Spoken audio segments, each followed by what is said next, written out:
All right, welcome in to the Primary Focus podcast. This is a podcast where we talk about things that are important, issues that are important for kids and for parents. Today, we're excited to talk about friendship. And I'm joined by my colleagues, my wonderful colleagues, Haley and Emily. I'm so thrilled to have this conversation with you both. We're going to talk about friendships, what it means for kids, and how parents can support their children to have great friendships, be better friends, um, some ways and strategies to do that. So I think we should kick it off by going back, if that makes sense to you two. And by going back, we're in the season of going back. Kids are going back or starting school. So I know there's a topic that's on the mind of many parents, at least folks that I've connected with. I'm curious, Yeah, you two, what you I think think about this time of year, friendship. What comes up for you both? yeah, I think a lot of is on a lot of parents' minds and people in general. You go into Target and all you see is going back to school stuff everywhere. So I think kindergarten specifically is a huge transition time. There are kids who have gone to school, kids who haven't. A lot of kids are away from home for longer periods of time and all of a sudden in a new room with new people. But even if you've been to school, it's a new classroom. Especially when you go to middle school, that transition to having more than one teacher. Now you're scared about opening your locker and getting to class on time and bringing your backpack. So I think all the newness can be really overwhelming. Yeah. And thinking about how we can support parents when their kids get home from school with all this newness and how they can talk to their kids, I think is a really good kind of direction for today. Yeah. Mm-hmm. We just got the Yeah. list in the mail of the things that we need to get for our daughter to be ready. My kiddo is 5, and for our daughter to be ready for kindergarten. And it's interesting because, there's glue, there's pencils, there's other stuff that they need, tissues, that they have to have day one. There isn't a mention about the social emotional, there isn't a mention about the social emotional piece. There's a mention about friendships or things in that realm. So I don't know. It was just on my mind as I saw this list. I'm like, yeah, she's going to be ready in that sense. She's going to have all her supplies. But then there's so much other stuff that you alluded to, Haley. Even if I'm Yeah. familiar with this place, I might have a different classroom, different set of classmates, different teacher, and I'm trying to make friends. Yeah, I've seen a lot of really good advice too about just questions to ask your kid when they get home from school beyond the like, what did you learn? What did you do? A lot of kids can get stuck in that. It feels like a summary. So I've seen some good advice around like, who did you talk to? Who did you sit with at lunch? Who made you feel excited or happy today? So asking more emotional based questions around their day versus the what, I think can get deeper answers and actually get them to open up about stories and feelings. So that would be a great start. Not just like, what'd you do the first day of school? But like, who was your favorite person you talked to today? Yeah. Well, I'm guilty of that, certainly. I mean, we were driving around in the car and I ask those what questions and then I get crickets. Mm-hmm. And so can you give that short list again? Because I think that's a great set of questions for parents wanting to connect or reconnect with their kiddos. What are some great questions that are more in that social emotional realm and would support healthy friendships? Yeah. So, who did you sit with at lunch, if that's a thing, Yeah. at their school? Who did you enjoy talking to the most today? What made you feel excited? Because that might not be a person. Maybe Yeah. it was then a thing they did. So, questions grounded. Those three simple things. Who did you play with today? Kids are still playing, and that's usually the best Mm. part of their day. Even in middle school, Kevin, you worked with older kids. I'm sure lunch is still the best part of high school day, too. Yeah. Who Yes. did you play with today? And then paying attention if it changes. Like, that's really important, too. All of a sudden, they're talking about a different kid, then you can start asking them about that relationship. I think Yeah. that's important to notice as well, to really pay attention. Don't just ask and then not listen. Like, oh, you've been playing with Apollo. All of a sudden, you're playing with Steven. Like, tell me about that. So, I feel a kid will often just tell you of their own accord, they tell you like when I was teaching elementary school kids and they would come up and like tell you things. You don't have to ask a lot of the time. It's just like, this Mm. is my best friend. This is my favorite color. So, it's, yeah, I don't think you have to be that explicit. Can you yeah. say more about that, Emily? What are some things that you found worked with younger kids that would be Mhm. helpful for parents if I want my kid to be more expressive? Because this is something Yeah. I saw. I Mhm. just a quick little context note. I worked with older students The students, 11th to 12th graders mostly, that are about to matriculate to the wider world. And oftentimes what happens is over the course of that educational arc, parents get less and less and less of a window into what's going on in their kids' day to day. And so I know that's a sensitivity. How can we help support parents to keep the channel of communication open without doing the superlative thing that I just did? Yeah, well, for context, I taught abroad in East Asia, and I taught like, third grade through fifth grade through sixth grade. And it's a little bit different because those kids are learning English, so the communication is already like kind of on a different plane. But I know like during lunch, or even during class, like they're kind of naturally curious. And I think if they come up and talk to you, it's kind of like whether it's in English or Chinese, like I never tried to direct the conversation. I just asked them. They asked me silly questions and I answered them. And then sometimes they just wanted to tell me things from their day. Sometimes we'd start with a subject from class and then it would go somewhere else. So I actually found it really natural. Like these kids guide the conversation in ways that are really kind of organic and fun. So I think just going along with that, the kids would kind of share more and more. Some kids are, they do their own thing, but other kids come up in groups. Like they are really excited to kind of ask you questions one by one. So I actually found it pretty easy. Yeah. Great. I like Yeah. the way that you put in there, let the kids guide the conversation. Yeah, really. I like that a lot too. And I think from a really young age, and as kids get older, they can tell when you're authentically listening, like, or not. So I think that's important too when you're asking the questions. We're all guilty of having our devices in our hands while we're talking to someone. And I think kids read that, and especially young kids, like they don't know that you're sending a work email. They don't know if like what you're doing on your phone necessarily. They just see it as this kind of thing in between the two of you. So really actually like sitting on the floor, talking to them, listening, asking the question in a way where you're like just completely listening to their answer, especially. So I taught middle school for a long time, and that's when a lot of kids start kind of like going into their shell, especially with their parents, and kind of saying, I don't know, nothing, nothing, nothing. um, but a lot of the ones that I talk to, when they wanted to open up, it's because they feel like you're actually like focused 100% on them, which we don't always have. We're always in, many people are in rush mode, right? So how can we really like carve out time to like actually sit and focus? I think that's important too. Kids pick up on that. Yes. The word that comes up for me is modeling too. You're showing your kid without being explicit about it. This is what connecting with another human being at its best looks like. Yeah. Yeah. And I love your call out about body language too. Mm-hmm. I mean, as a coach of older humans, one of the things that I'll say to the people that I get to support is like, what are your eyes communicating? You might be Yeah. sitting next to the person on the sofa, but if you're on your phone so you're physically there, but you're mentally checked out, or you're communicating maybe something hard and are your eyes communicating judgment, belief Mm-hmm. that this person can't really figure it out, or is it communicating the opposite? Is it saying, this is a hard moment, but I believe you can get through it? Yeah, and demonstrating like genuine wonder and curiosity. You can definitely display that in your eyes and your body language. Eye Yes. level as well, like especially as kids get older, most of their adult interactions, they're sitting, the adult's standing. So I think that can make a big difference. And I Fantastic. love what you said, Kevin, about role modeling or like taking play because into like practicing for the future, because I think a big part of friendship is what you said earlier. It's not always a best friend and rainbows and sunshine. So like what happens on the days when it's something doesn't go your way? How do you address it the next day? So if your kid is willing to open up about that, like what are some things that you guys have seen with kids that work well to kind of help them practice taking on a challenge? It's a great question. When friendships go sideways, Yeah. not if, when. Yeah. When? What should we answer? You want to answer this question now? I think it's a great I think question for so. us to. Yeah. I have a thought, Emily, but do you want to take this one first?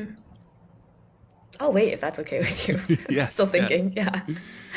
Well, I think step one for me is just normalizing the fact that a healthy friendship is going to have rupture and repair. The kid needs to know that, and you can talk about that. This is normal. In fact, my friendships are hard, and give some age appropriate examples of where maybe the parent and the parent's friend have disagreed on something, but that has not meant the end of the friendship. If we're able to work through it, then the possibility of being stronger on the other side um, is is on the table. So I think for me, step one is just normalizing the fact that any healthy friendship is going to have hardship, Hmm. um, and I guess I'll start there. Well, maybe, and I'll add one other thought here. Um, if ultimately you want your kid to have good, meaningful friendships that last over years, that require work, you got to put hay in the barn, like all of that good stuff. I would challenge folks listening, parents listening, you got to go first. Hmm. If we're talking about something that you would like your kid to have the ability to do, you have to be able to do that first, and because they're going to see that you're modeling that for them, and I think that's a really healthy thing for a kid to experience. Um, so the question is, what is motivating your friendships? Are they seeing? Is it popularity? Right? Is it just proximity? Um, or is it some other stuff, shared experience, connection over time, um, there for one another when life gets really difficult? So that's what I would offer is you go first, and just normalize the fact that any meaningful friendship is going to have hardship. I love that. I learned so much from my parents opening up about their, like when I was slightly older, like the Yeah. times that they messed up, it made me feel more open to not admit, but like share when I was scared or I did something wrong. I didn't feel like I had ruined some perfect version of myself because I was able to like hear from their stories. Um, and I think you can draw from real world experiences like, oh, my one of my best friends, also that's a good phrase. I have best friends who serve different roles and different purposes, right?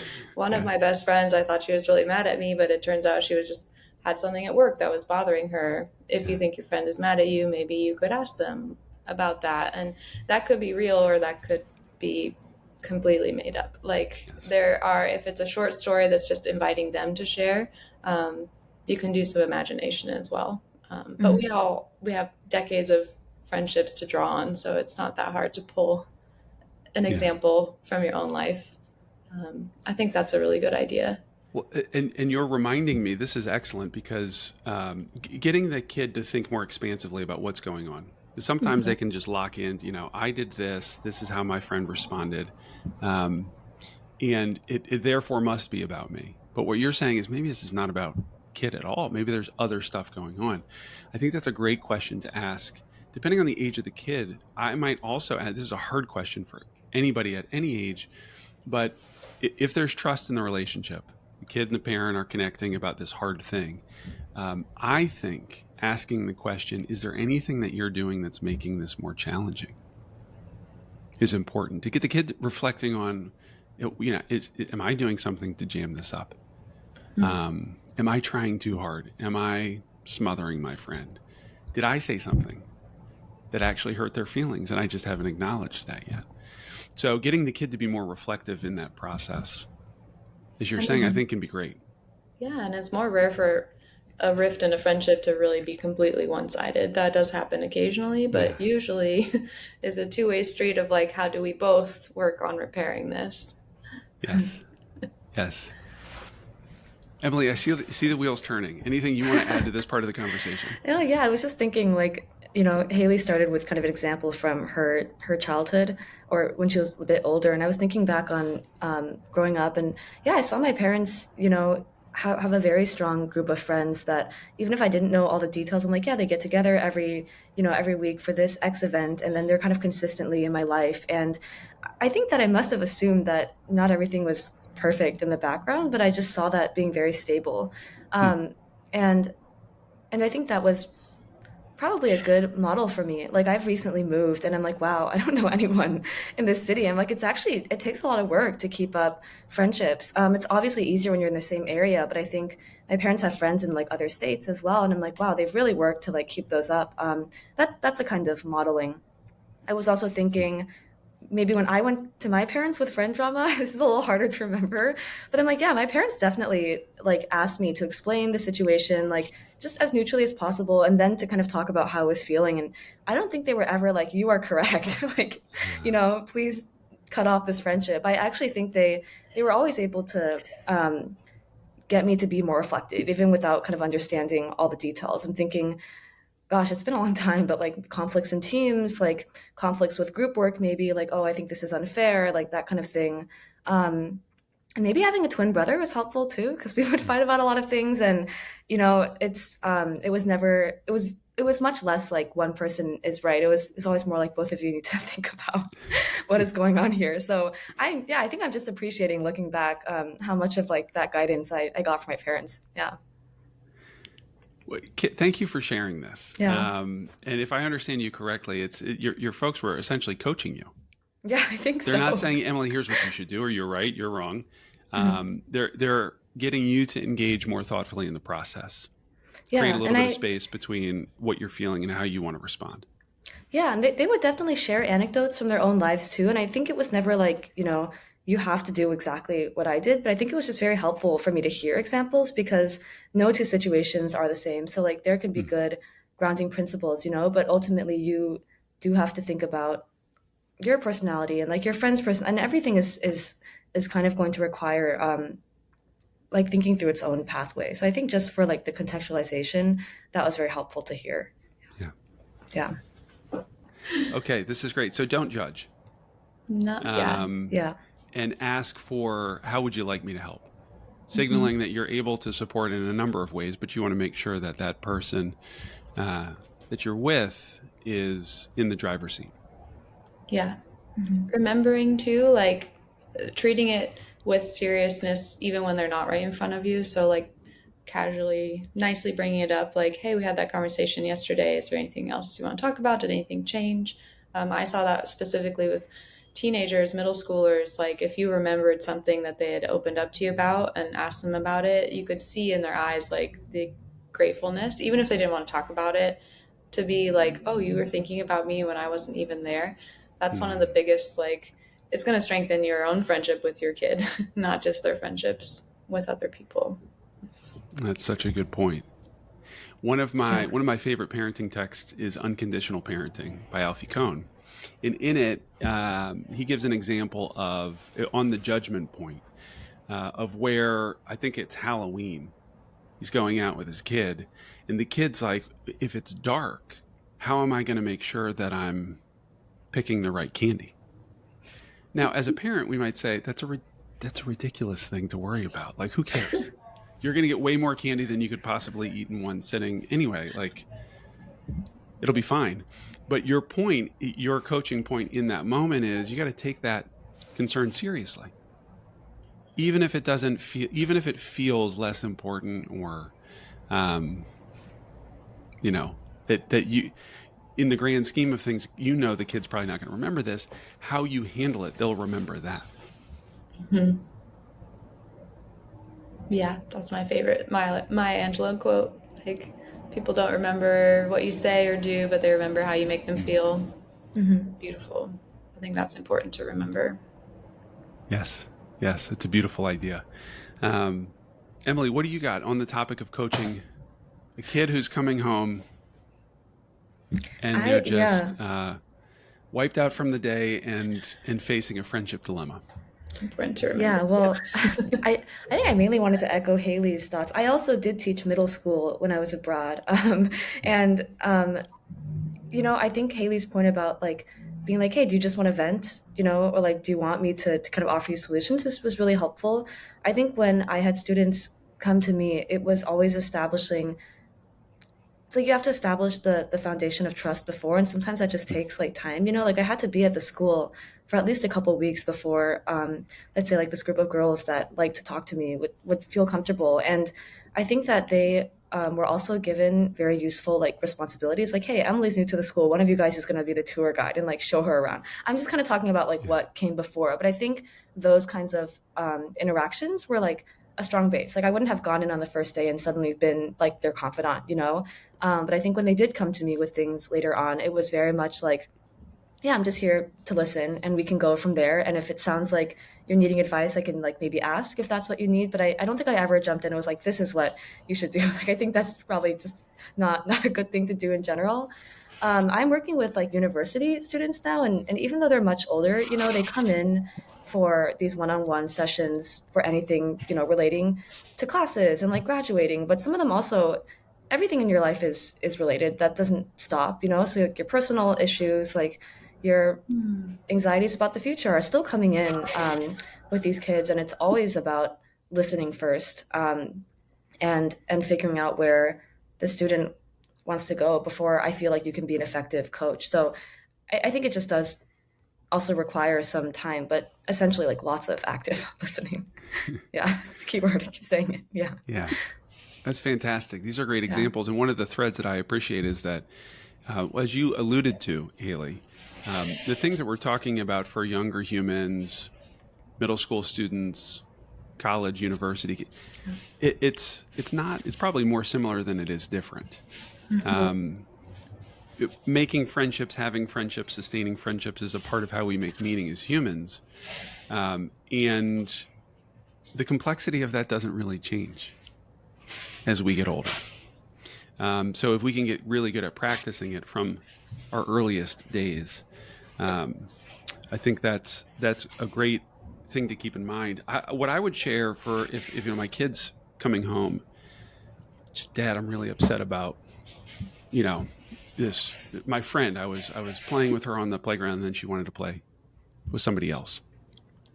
A really important question that I've used in my own life that I got from a colleague, school counselor, therapist that I worked with for a number of years, was this: what will matter in 20 years?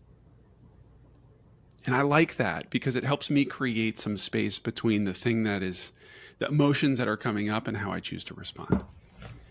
And so that's a coaching point for me. You know, it's easy. What's going to matter most in 20 years? My connection with my kid, her self-efficacy. Like the bigger things, those are most important. We're probably not even going to remember this specific conversation in 20 years. And so that helps me get out of that like fixer mindset and more just in listening mode, as you're saying, Emily. So that would be my advice. What's going to matter in 20 years? I'd be willing to bet it's less about that specific friendship dilemma and more about the larger things. And some of it is about like control, like what can we control as parents and what can we not. So being a listening ear is an easy first start, but as our kids get older, we have less and less power over the other end of the relationship or the friendship, right? Like Emily, you're talking about your brother, and I'm thinking about my sister and I. Like as when you have more than one child, you are kind of in control of both sides of that friendship to a certain Yeah. degree. And now all of a sudden, you're really only part of one, maybe some of both if you know the other kid or the family, but offering like beyond listening, like this seems like it's really hard for you. Like, how can I make this you feel better, right? Like maybe I can't fix that for you, but like what are some things that I could do to kind of like help what you're feeling right now? So like as a middle school teacher, I'm thinking about when someone would come and say, oh my gosh, my girlfriend broke up with me, I'm just so sad today, and giving them that grace, like, hey, I hear you, like if you want to just put your head down today, do the assignment tomorrow, and give them that day. And then if it becomes a pattern, obviously you deal with it differently. But often it was just a one-off really hard day, and I think they can really appreciate that. So I could see that translating to home, like if your kid has chores or something, like, hey, it sounds like this is really hard on you today, like how about I will do the dishes that you're supposed to do, or do you want to go get an ice cream or a smoothie? Do you want to go on a walk? Like, offering different love languages, so to speak. Like, can I do something for you? Do you want to do something with me? Can I take something off your plate so you can handle those emotions? I think that's what will stick with kids a lot, like that grace and respect, instead of just like, oh my gosh, that's so hard, and then you can't really do anything about it. That could be really frustrating as a parent. Yeah. So what could you do to turn their day around? And they might say nothing, or I don't know, just leave me alone, and you have to kind of respect that too. Yeah. Excellent point. Well, we're drawing to a close here. Our time is getting short. I like to end with just inviting some takeaways. This has been a wonderful conversation about friendship. As we head back into the school year, I just want to say best of luck to all the folks listening. This is a Yes. hard time for kids and for parents too. But it's a meaningful time. So I want to hear takeaways that you all are. If there are any takeaways, any key learnings for you two at this point. Um, I have one too. I really liked Emily's idea of like cultivating. You have to put the effort in. So demonstrating that as a parent, how are you putting effort into your relationships and hobbies and showing that to your kid? And then how are you modeling in yourself, but also practicing with them and giving them feedback to show you have to put that you get in what you get out what you put in. And then I love the word self-efficacy, Kevin. I think that's an entire topic as well. I like that. Yeah, I like the sense of time. Like you need to cultivate like relationship with your kid and that trust, but also, your kid is hopefully building a toolkit for life that they're going to take, into their older years. I think one more thing I was thinking about on the active listening front is that even as adults, when we have like introductions in a room, everybody's already thinking about like how they're going to respond. And I think, especially when you're talking to your own kid, it's very easy to immediately be like have these thoughts in your head, like this is what I'm going to say, and like this is like the advice I'm going to give, and it's harder than it's easier said than done to like Yeah. really listen to like the details and like slow down and go from there. But I think that's advice that would go for really like any age. Yeah. Yeah. Yeah. It's fantastic. So I'm gonna in that spirit, I had a takeaway, but I'm just gonna toss that out because you two reminded me of something else.